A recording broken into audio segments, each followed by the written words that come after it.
Nous avons la grande chance ce matin de recevoir une sommité de l'hôpital de Lille de Berne dans le domaine de la recherche en la personne de Madame le professeur Eliane Muller qui œuvre dans le laboratoire de recherche de l'hôpital de Lille à Berne dans le domaine des cellules souches en médecine régénérative.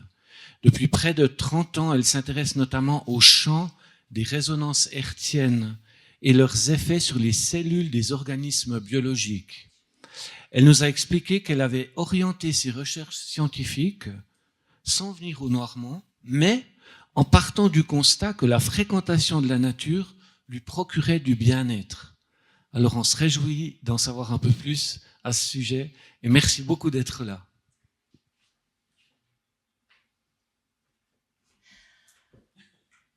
Je vous remercie infiniment pour cette invitation. Je suis très honorée de venir de Berne, c'est loin, c'est un coin fabuleux, et de vous parler en fait de la recherche qu'on a commencée, comme M. Rieder a dit, il y a 30 ans, qu'on a finalement toujours poursuivi à côté de nos investigations moléculaires. Je suis une biologiste moléculaire, donc je vais voir dans la cellule, je regarde les gènes, effectivement, j'ai fait des papiers sur l'épigénétique et aussi les signaux dans la cellule, mais j'ai jamais perdu la vue du complet qui est en fait la nature qui nous donne le chemin pour comprendre ce qui se passe dans l'être humain. Et c'est grâce à ça que j'ai fait, après 30 ans de recherche, une innovation à l'université de Berne avec un brevet qui est derrière, qui est tout nouveau. Mais au fond, je dois avouer qu'elle n'est pas toute nouvelle, puisque dans le dernier siècle, des grands professeurs, des grandes universités, surtout aux États-Unis, ont déjà fait la recherche là-dessus, mais on l'a oublié un peu, puis maintenant on en revient. Avant tout, j'aimerais dire que ça fait 20 ans, même si j'ai étudié en français et en allemand, et j'étais au Québec pendant 3 ans pour mon postdoc. Depuis 30 ans ou 20 ans, j'ai plus donné de présentation en français. Donc, veuillez m'excuser si des fois je ne trouverai pas le mot adéquat. Mais en fait, j'ai fait les slides en anglais et je vais vous parler en français. Voilà. Alors, la nature, comme j'ai dit, nous a guidés dans notre recherche à l'université de Berne et qui est soutenue, et cette fois-ci, l'Inselspital ne vient pas chercher de l'argent, mais nous a donné de l'argent pour faire la recherche extraordinaire. On est soutenu par le Fonds national, par plusieurs fondations et surtout aussi par plusieurs plateformes à l'Université de Berne et à l'Insel que nous, on a fondé. Et finalement, on a aussi fondé une start-up de l'Université de Berne, EM Technologies, mais d'abord la recherche. Alors effectivement, quand on regarde dans la nature, on trouve les chiffres. Les chiffres de Fibonacci, on voit il y a une balance, une régularité.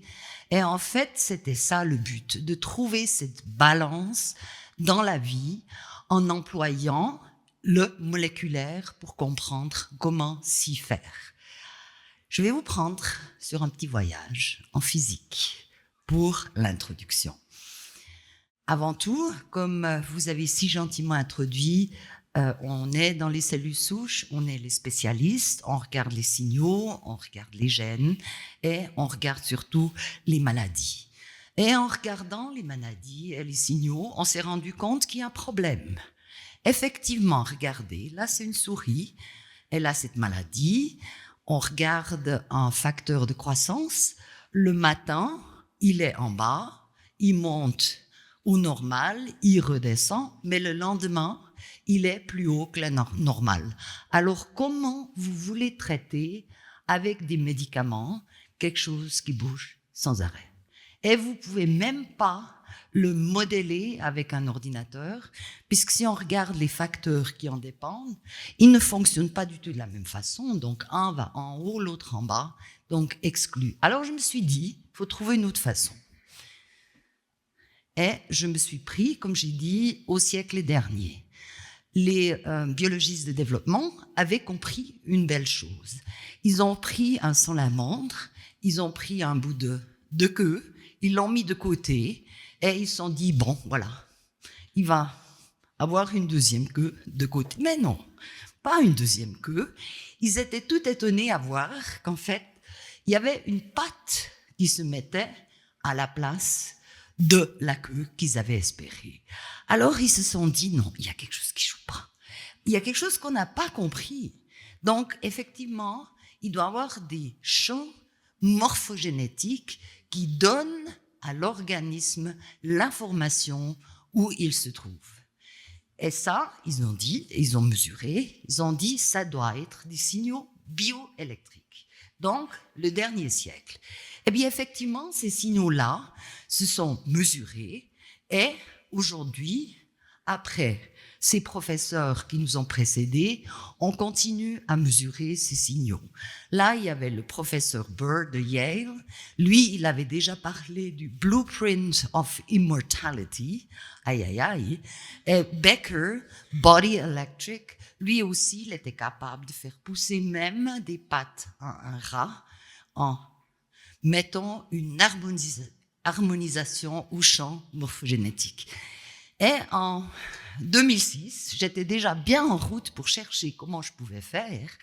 Il y a un laboratoire en Autriche qui a publié un article incroyable dans Nature, ça c'est tout en haut, qui a dit, en fait, soyez conscients, tout en haut, il y a l'électricité et dessous, il y a la chimie.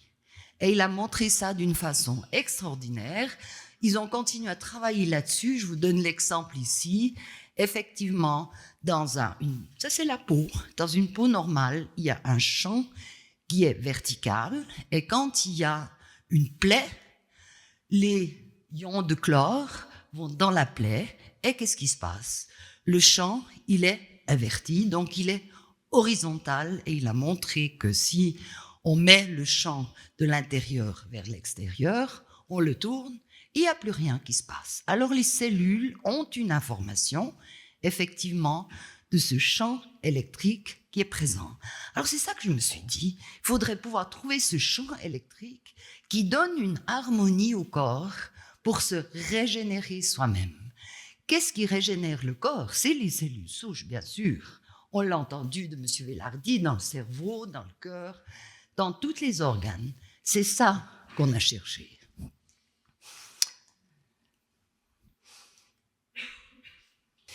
Et en 2017, il y avait en fait une révolution qui s'est faite en biologie.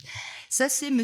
Heisenberg qui a dit ça. C'est le neveu du grand physicien Heisenberg qui a dit « Ah, il y avait quelque chose qu'on avait oublié ». Dans la biologie, il y a aussi la physique. Donc, il y a des signaux mécaniques, mais il y a surtout aussi des signaux électriques. Et ces signaux électriques sont très rapides, des millisecondes, et en fait, ils contrôlent les signaux biochimiques. Et ça, c'était une révolution. On est revenu sur quelque chose qu'ils savaient dans le dernier siècle, mais on l'avait oublié. Alors, c'était ça, la base pour moi, donner le OK pour continuer. Aujourd'hui, aux États-Unis, quand il y a un grand article qui se fait dans un journal comme le CEL, qui est aussi tout en haut, on sait que c'est parti.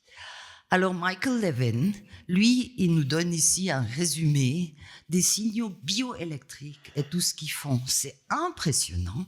D'abord, c'est le développement. Ensuite, c'est la régénération. Et finalement, c'est aussi ces signaux-là qui sont la base pour le cancer. On peut le mesurer. Alors, il y a professeur Korotkov, c'est un physicien à Saint-Pétersbourg qui a développé un instrument pour mesurer ces champs. Et ça se mesure, c'est tout subtil, ça se mesure à la surface des doigts. Et ce que vous voyez là, c'est les signaux électriques que vous émettez. Alors, chaque fois que vous donnez la main, pensez-y, vous donnez votre fingerprint, mais aussi d'une façon électrique. Et il a fait un machine learning algorithme Donc, il a extrapolé ces signaux des doigts sur le corps et sur les organes. C'est très intéressant avec la médecine chinoise. Et là, vous voyez cette extrapolation, un corps tout à fait parfait. Et là, un corps qui ne l'est pas. Ça, c'est un monsieur. Ah, il a quelque chose là en bas. Hein, il y a beaucoup trop d'énergie. Ah, on voit aussi au niveau de la tête, de la gorge et peut-être aussi le bas du dos. Alors effectivement, très intéressant. Et nous, on a commencé à employer cet appareil et je dois vous dire que c'est vraiment impressionnant puisqu'on ne sait jamais ce que les gens ont, mais voilà, on le voit. Donc ça, c'est le body print de l'électricité qu'on peut mesurer. Et en fait, c'est ça qu'on voulait trouver. Comment on pourrait activer ces champs harmonisateurs pour le corps, pour donner l'énergie aux cellules souches de se régénérer tout seul, sans intervention. Je dis en général à mes étudiants, je dis n'oubliez jamais, quand vous donnez un médicament, c'est comme une bombe pour une cellule qui essaye de se stabiliser dans une maladie, et là, ça aide souvent, et des fois peut-être, ça peut aussi faire du mal. Ça, il faut être conscient. Alors,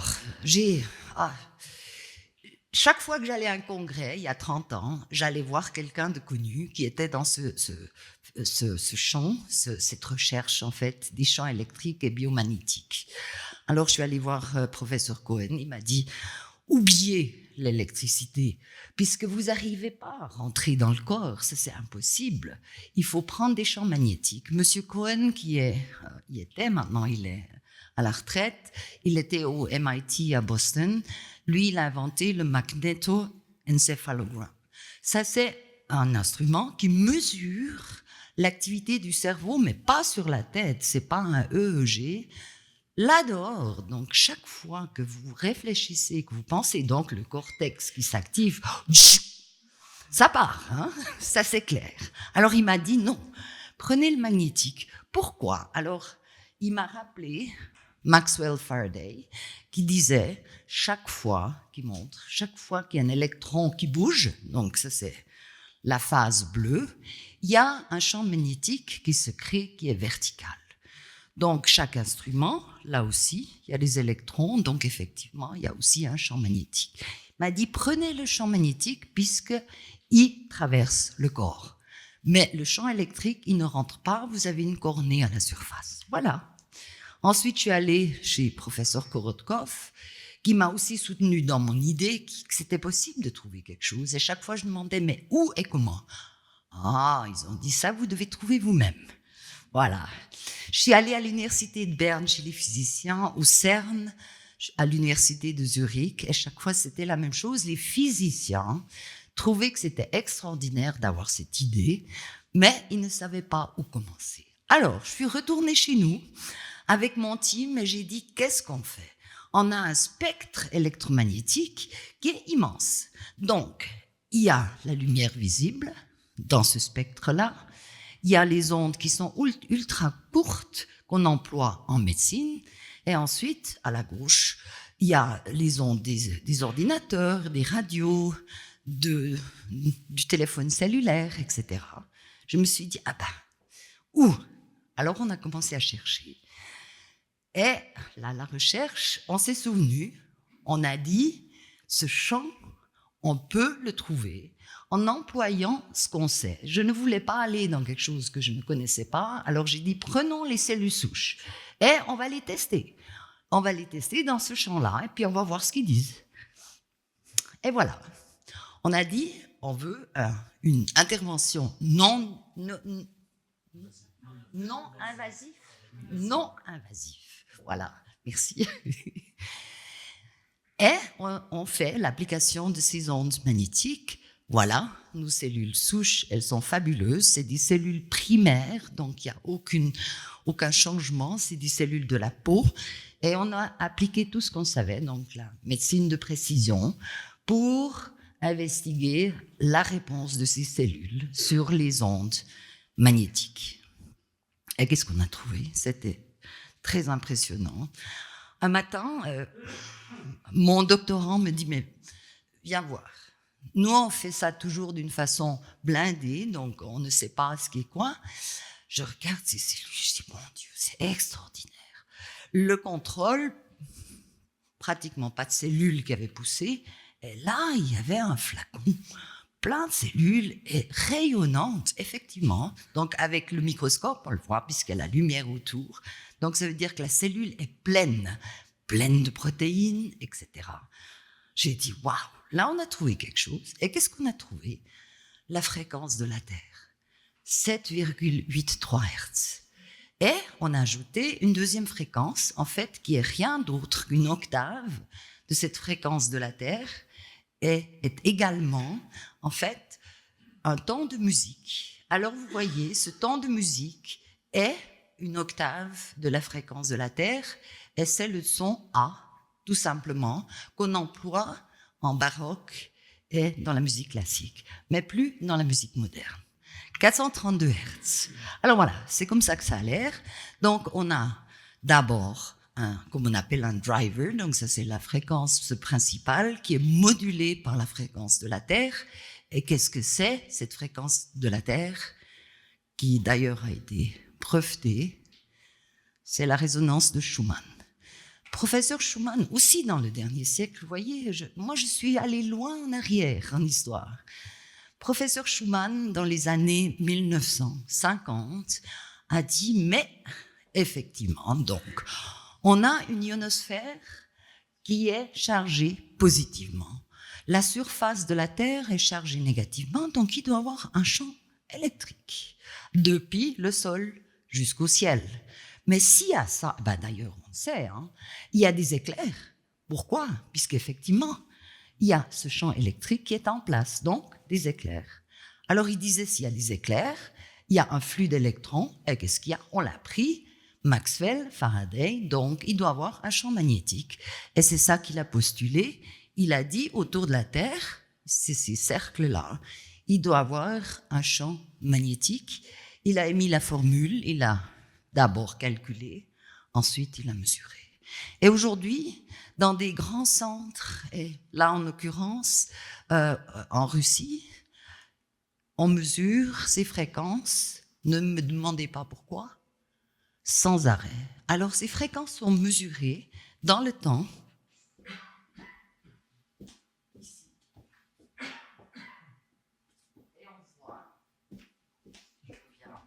Et on voit qu'effectivement, comme il avait calculé, la fréquence de base est 7,83 Hertz, et puis après, il y a les octaves. Et puis 432 Hertz, c'est l'octave supérieure, la 72e octave.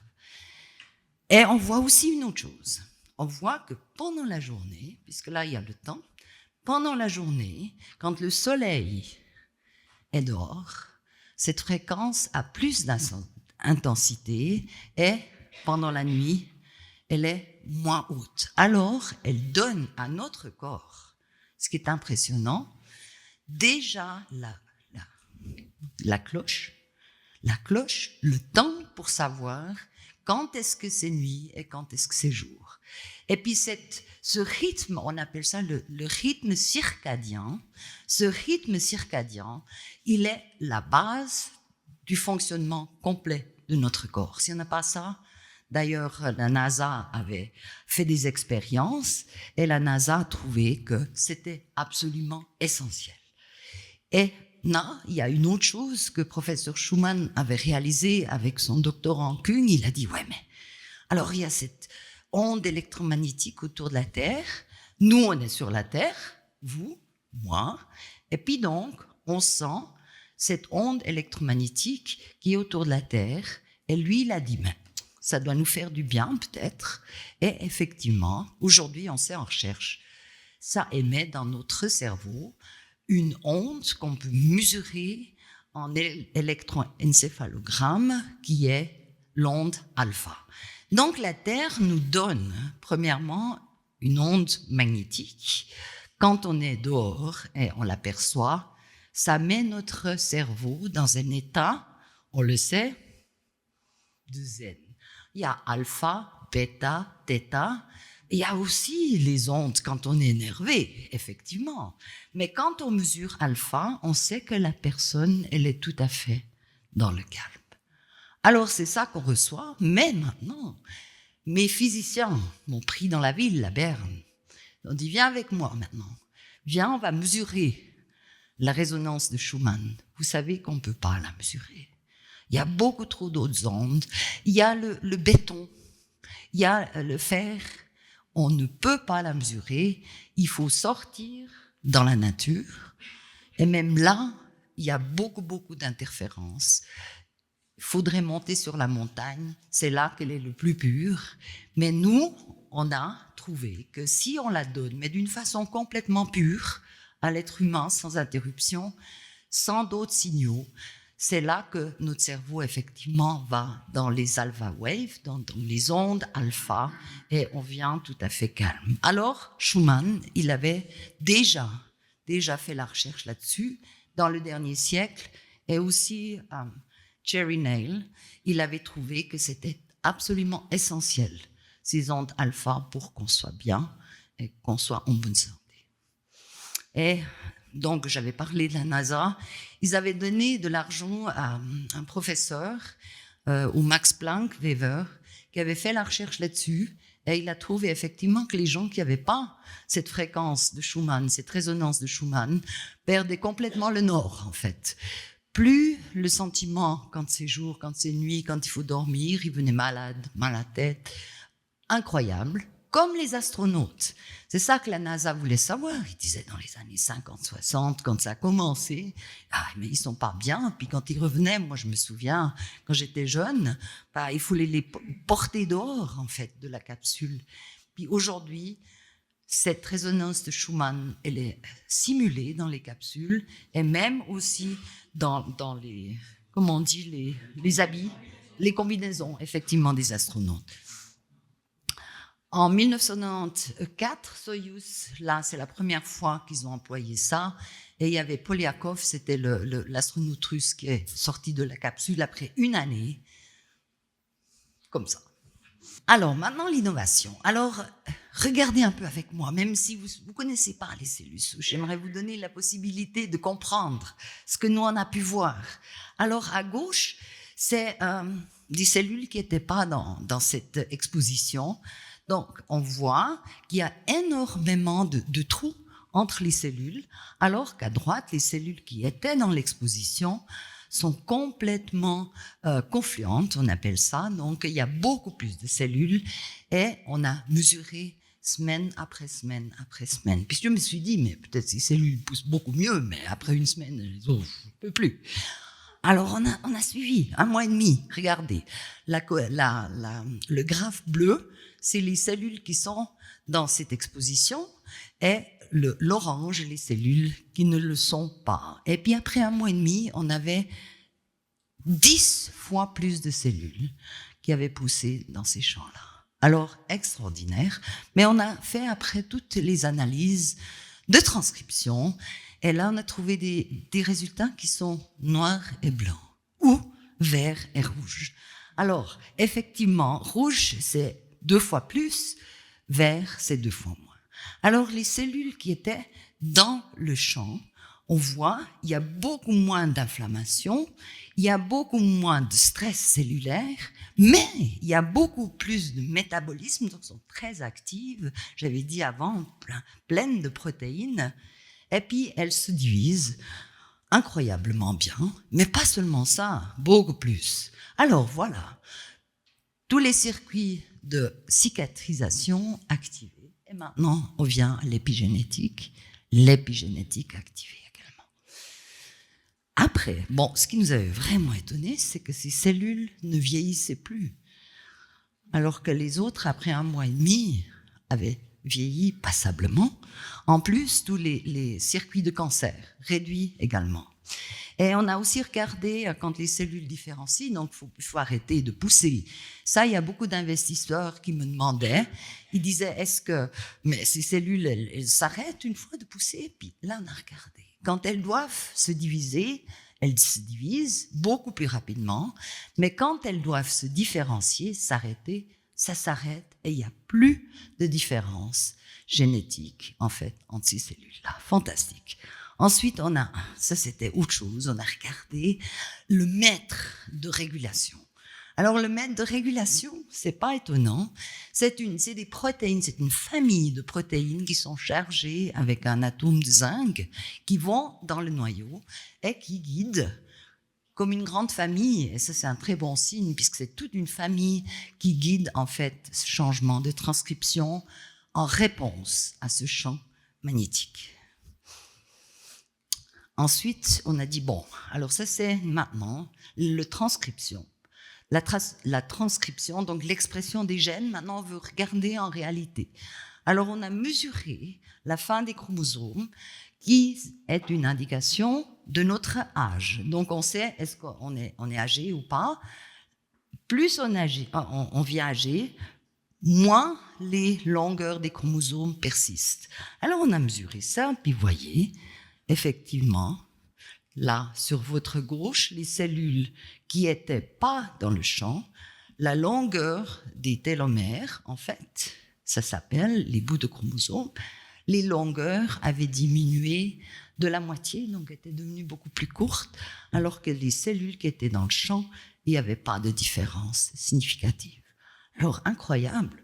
En plus, on a stressé ces cellules, on ne leur donnait rien à manger. On a dit, on va voir comment ils réagissent. On peut mesurer ça avec des protéines, Hitchcock protein, ça s'appelle.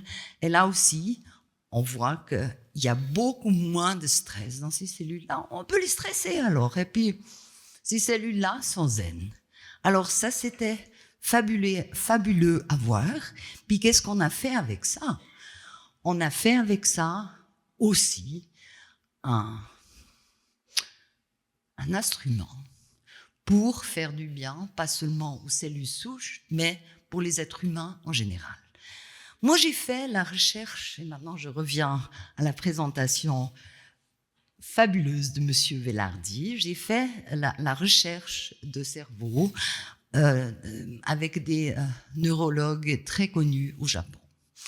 Alors, le neurologue en l'occurrence, professeur Arita, lui, il s'intéressait aux ondes alpha. Ça, c'était son dada toute sa vie. Maintenant, il est à la retraite. Alors, lui, il est vraiment impressionnant. Bon, il a dit, on voit que les ondes alpha sont très prédominantes chez les gens qui sont bien, en bonne santé, qui sont calmes. Alors, il voulait d'abord savoir, alors qu'est-ce que ça fait avec le corps? Et là, il a découvert qu'il y a un axe neuro-immunologique, mais aussi somatique, qui est ensemble et qui influence. Donc le cerveau influence le corps, et ça on a entendu de vous aussi. Si le cerveau est en alpha, le corps est en alpha aussi, en alpha, donc il est bien, effectivement. Alors il a trouvé la production des hormones, sérotonine, cortisol. Donc cortisol, une réduction, ça c'est l'hormone de stress. Il a trouvé qu'ils étaient complètement réduits. Et la cortisol, en fait, c'est elle qui dirige la réponse du système immunitaire, donc effectivement, là, réduite, et toutes les conséquences. Donc, on commence avec le dernier point. Donc, il y a moins de stress. Il a mesuré ça avec des patients et il a mesuré ça avec des gens qui étaient pas encore en clinique pour voir l'effet. Alors, une réduction de l'anxiété, une réduction de stress, aussi une capacité d'apprendre plus rapidement, plus focusé. Ensuite, il trouvait aussi qu'il y avait justement cette synchronisation du rythme circadien qui se mettait en place automatiquement. Bon, ça c'est le côté droit qu'il a d'abord investigué, et puis ensuite il s'est mis à gauche. Il s'est dit, mais voilà, moi j'aimerais apprendre à manipuler moi-même, d'être en alpha. Et il a dit comment? Et là, il a fait plein de publications et surtout de recherches, et il a trouvé tout ce qui était rythmique, on l'a même entendu avant aussi, tout ce qui est rythmique. Donc, ça c'est d'abord la respiration. Ensuite, quand on médite également, on a une respiration qui est très régulière, donc ça aide aussi. Et ce qui est intéressant, vous l'avez dit, l'exercice physique. Tout ce qui est régulier, donc quand on va faire du vélo, quand on nage, quand on court, tout ça, ça met le cerveau en alpha, en état d'alpha, d'onde d'alpha. Comment on dit ça en français? Onde alpha? D'accord, très bien. Alors ça, c'était son grand truc. Moi, j'ai trouvé mon chemin vers lui dans un sabbatique que j'avais fait au Japon. Et il m'a instruit. C'était impressionnant. C'est comme s'il voulait me transmettre quelque chose et me donner quelque chose pour le travail que je faisais. Alors que là, en 2008, j'avais encore pas commencé. Et donc, je savais pas encore que tous ces ondes-là avaient un effet bénéfique. Alors, donc, c'était la question, est-ce que nos ondes mettent aussi le cerveau dans les ondes alpha? Donc, ça, c'était la question. Et là, on a fait des expériences avec les neurologistes à l'université de Berne et on a mesuré les ondes alpha et vous pouvez vous concentrer sur la droite. Effectivement, là, la droite, les yeux ouverts, on a mesuré les ondes. Donc, là, c'est les gens, donc il y avait 4 personnes qui étaient des individus qui étaient saines, qui avaient, qui ne savaient pas s'il y avait des ondes ou pas. Alors ces personnes-là, les ondes alpha étaient augmentées plus 2 après par rapport à avant, alors que les personnes qui n'étaient pas du tout dans les ondes alpha avaient des ondes réduites.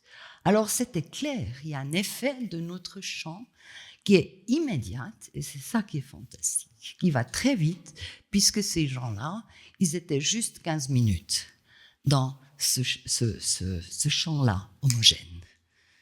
Et puis on trouvait aussi, très intéressant, plus de θ, à gauche toujours, il y a le verum, et on trouvait aussi un peu plus de bêta. Ça veut dire bêta, onde, plus de focus, on peut se concentrer, donc on est plus effectif.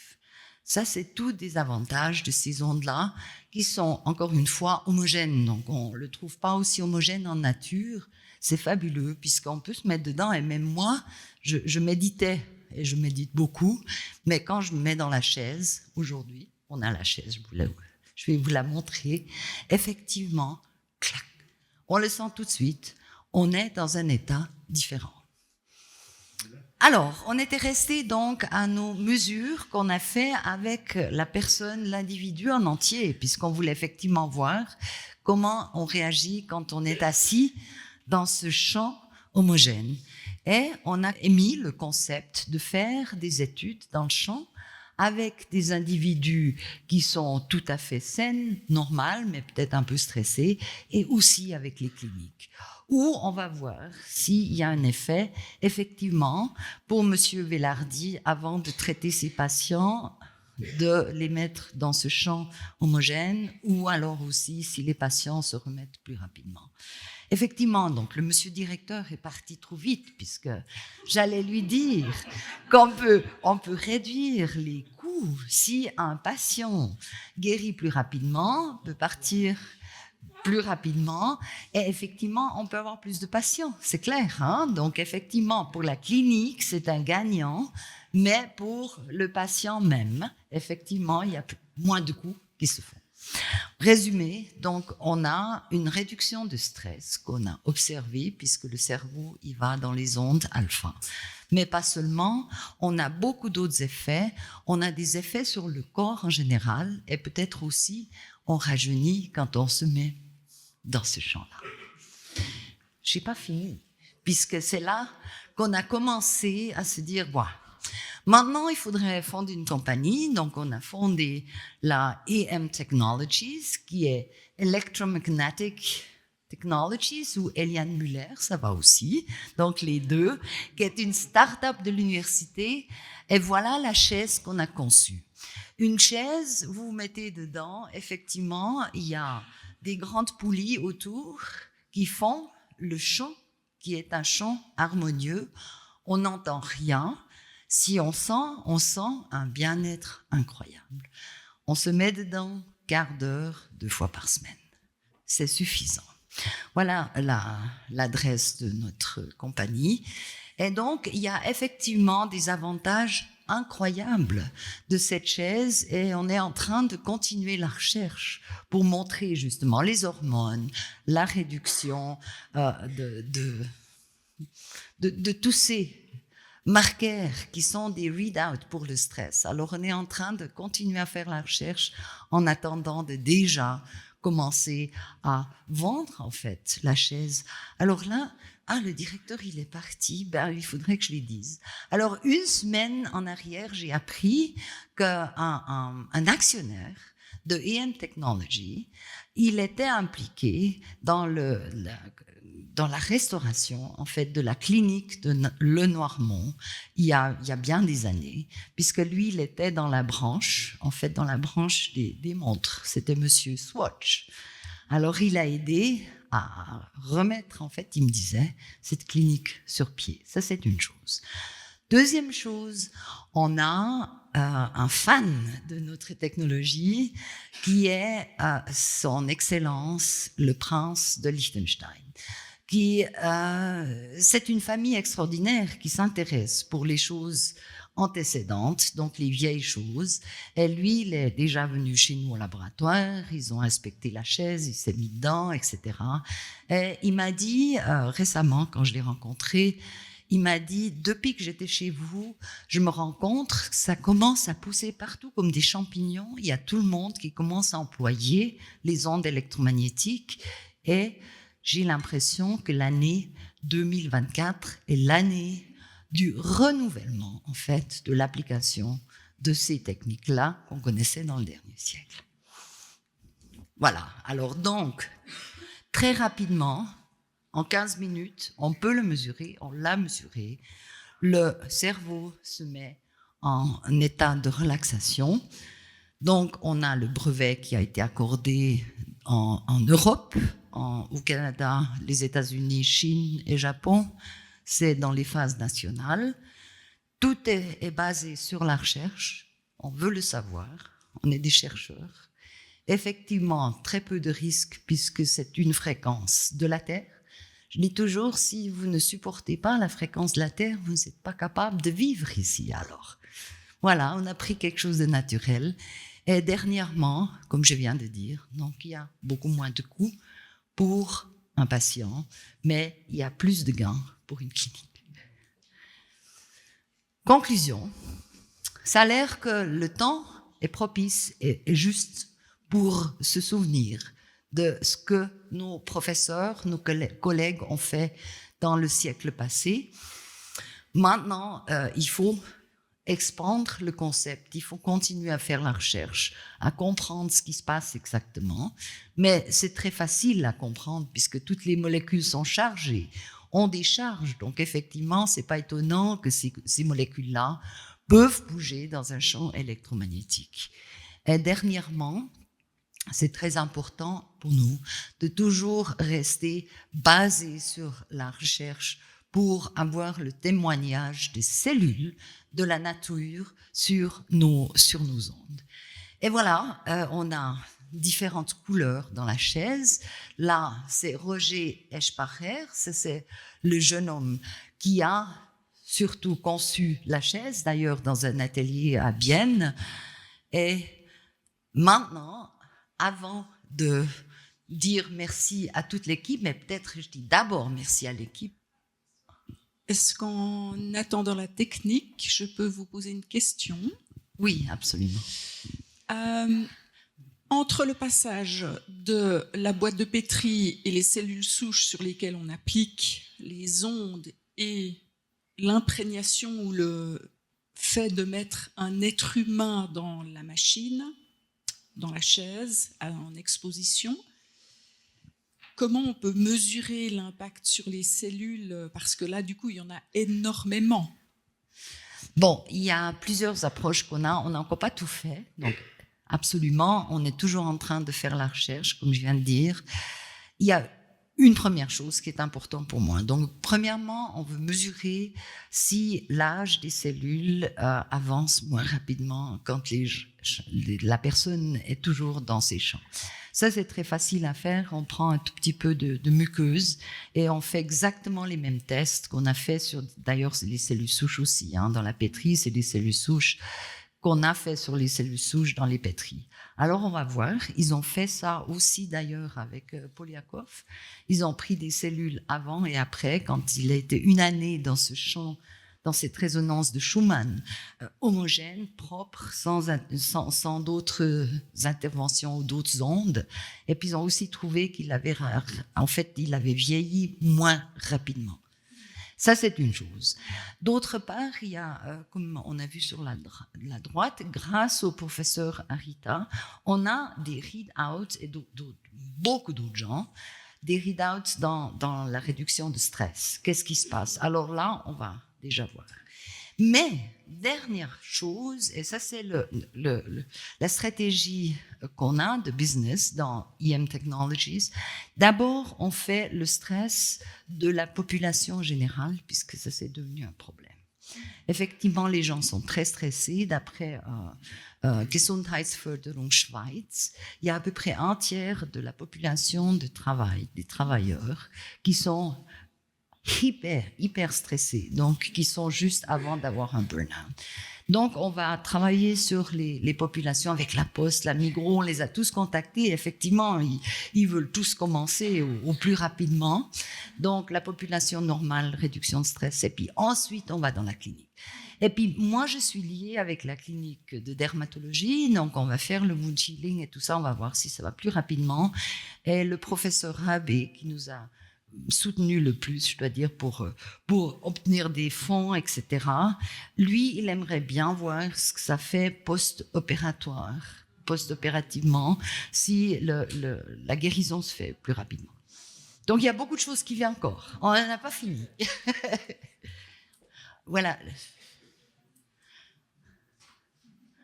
Voilà.